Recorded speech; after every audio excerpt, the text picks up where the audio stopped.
नमस्कार मित्रांनो, या व्हिडिओमध्ये आपण मुख्यमंत्री माझी लाडकी बहीण योजनेचा फॉर्म कसा भरायचा आहे त्याविषयी बोलणार आहोत. मित्रांनो, हा फॉर्म भरण्याची अतिशय सोपी पद्धत आणि तो फॉर्म आपण आपल्या मोबाईलवरून भरू शकतो. तर प्ले स्टोअरवरून पहिले नारी शक्ती दूत हे ॲप डाउनलोड करायचं आहे, ते ओपन करायचं आहे. त्यानंतर असा सरफेस दिसेल तुम्हाला. त्याच्यानंतर इथे मोबाईल नंबर टाकून लॉग इन करायचं. त्यानंतर तुम्हाला एक OTP येईल. हे बघा मित्रांनो, असा OTP येईल तुम्हाला. हा OTP इथं टाकायचा आहे. त्यानंतर क्लिक करायचं आहे.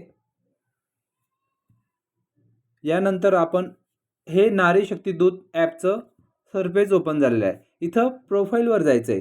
प्रोफाईलवर गेल्यानंतर आपली प्रोफाईल अपडेट करायची. इथं नाव टाकायचं, जो पण व्यक्ती फॉर्म भरणार आहे त्या व्यक्तीचा. त्यानंतर त्याचा ईमेल ID, त्यानंतर डिस्ट्रिक्ट आणि इथं नारी शक्ती प्रकार, म्हणजे जर महिला बचत गट अध्यक्ष असेल किंवा बचत गट सचिव असेल तर इथं सामान्य महिला आपण क्लिक करून अपडेट करूया. हे आपली प्रोफाईल अपडेट झालेली आहे. त्यानंतर हे 1 नंबरचं बटन आहे, तिथं नारी शक्ती दूत यावर क्लिक करायचं. त्यामध्ये आपण 1 नंबर मुख्यमंत्री लाडकी बहीण योजना यावर क्लिक करायचे. त्यानंतर आपण ज्या पण महिलेचा फॉर्म भरायचा आहे त्याचा इथे नाव, त्यानंतर जर महिला विवाहित असेल तर तिचे पतीचे नाव, जर विवाहित नसेल तर मुलगी असेल तर तिचे वडिलांचे नाव लिहायचं इथं. आणि इथं जर आहे महिलेचे पूर्वीचे नाव, लग्नापूर्वीचे नाव, म्हणजे मुलीचं जर लग्न झालेलं असेल तर ती तिच्या माहेरचं नाव लिहू शकते इथं. त्यानंतर तिचा जन्म डेट, त्यानंतर इथं अर्जदाराचे पूर्ण नाव लिहायचे, आधार कार्डप्रमाणे असेल तसं. त्यानंतर जिल्हा, त्यानंतर गाव, त्यानंतर आपण कुठले याचे देतो, म्हणजे ग्रामपंचायत, नगरपंचायत किंवा नगरपालिका, ते नमूद करायचं आहे. त्यानंतर आपला पिनकोड, त्यानंतर मोबाईल क्रमांक, त्यानंतर आधार क्रमांक. मित्रांनो, आधार क्रमांक, मोबाईल क्रमांक अचूक टाकायचे आहे, जेणेकरून नंतर त्रास होणार नाही आपल्याला. इथे शासनाच्या इतर विभागाद्वारे राबवण्यात येणाऱ्या आर्थिक योजनेचा लाभ घेतला आहे का? घेतला असेल तर येस करायचं, तिथं रक्कम नमूद करायची. नसेल घेतला तर इथं नाही करायचं. पुढे यायचं. त्यानंतर वैवाहिक स्थिती, विवाह झाला असेल तर वैवाहिक, नसेल झाला तर अवैवाहिक. त्यानंतर महिलेचा जन्म परराज्यात झाला आहे का, तर इथं नाही नमूद करायचं. त्यानंतर अतिशय महत्त्वाचा पार्ट, बँकेचे संपूर्ण नाव,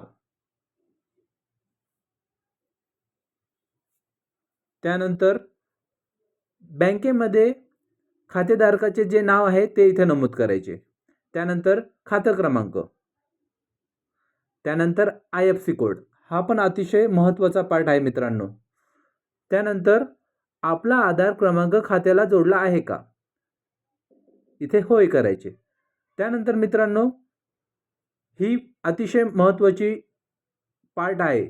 यामध्ये आधार कार्ड, आदिवासी प्रमाणपत्र, जन्म प्रमाणपत्र, शाळा सोडायचा दाखला यापैकी एक, त्यानंतर उत्पन्नाचं दाखलं किंवा पिवळे रेशन कार्ड किंवा केशरी रेशन कार्ड, त्यानंतर अर्जदाराचे हमीपत्र, त्यानंतर पासबुक, त्यानंतर महिलेचा जन्म परराज्यात झाल्याचा असल्यास पतीचे कागदपत्र आणि त्यानंतर फोटो.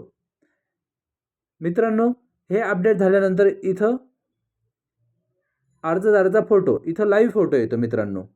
ओके, हे सर्व भरल्यानंतर इथं ॲक्सेप्ट करायचं, हे स्वीकारायचं. स्वीकारल्यानंतर इथे आता हे कसं आपलं डम्मी चालू आहे त्याच्यामुळे तुम्हाला फक्त समजायसाठी चालू आहे. इथं स्वीकारल्यानंतर इथं सबमिट करायचं ऑप्शन येतं. इथं सबमिट केल्यानंतर आपण हे केलेल्या अर्जांमध्ये द्यायचं आणि केलेल्या अर्जांमध्ये आपल्याला आपला अर्ज भरलेला आहे. आता मी हे आमच्या घरच्यांचा फॉर्म भरलेला होता, तर तिथं त्यांचं अर्ज नमूद होतो. तर अतिशय सोपी पद्धत आहे मित्रांनो. कुठेही जायची गरज नाही. घरी बसून स्वतःच्या मोबाईलवर स्वतः फॉर्म भरू शकतात. आणि जर तुम्हाला हमीपत्र हवे असेल तर हे बघा मित्रांनो, इथं महिला योजना आहे. इथं हमीपत्र PDF आहे. इथं डाउनलोड केले तर तुमची लगेच हमीपत्र डाउनलोड होतं. ते फिलअप करायचं आणि त्याचाच फोटो इथं टाकायचा आहे मित्रांनो. तर तुम्हाला हा व्हिडिओ कसा वाटला कमेंट करा. तुम्हाला काही अडचण आली तर आपल्या व्हिडिओच्या शेवटी कमेंट करा. मी नक्कीच तुम्हाला हेल्प करेन. जय हिंद, जय महाराष्ट्र.